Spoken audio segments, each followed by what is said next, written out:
ছোটোবেলায় যখন আম্মুর সাথে নানু বাড়ি যেতাম, নানু গরম গরম চাল ভাজা আর চা বানিয়ে দিত। চুলার পাড়ে বসেই আমরা ওইটা খাইতাম।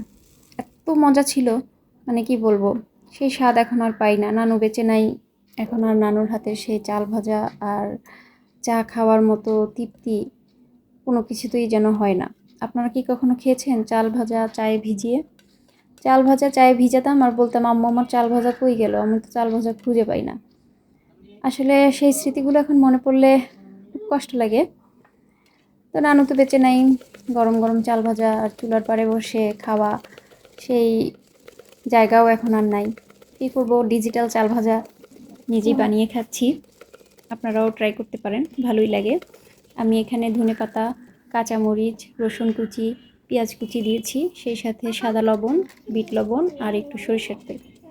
সব কিছু দিয়ে একটু ভালোভাবে নেড়েচেড়ে নিলেই হয়ে যায়। আর চাল ভাজাটা অবশ্যই মুচমুচে হতে হবে। এই যে আমার ডিজিটাল চাল ভাজা রেডি। তো আপনারাও বানিয়ে একটু ট্রাই করে দেখবেন কেমন লাগে।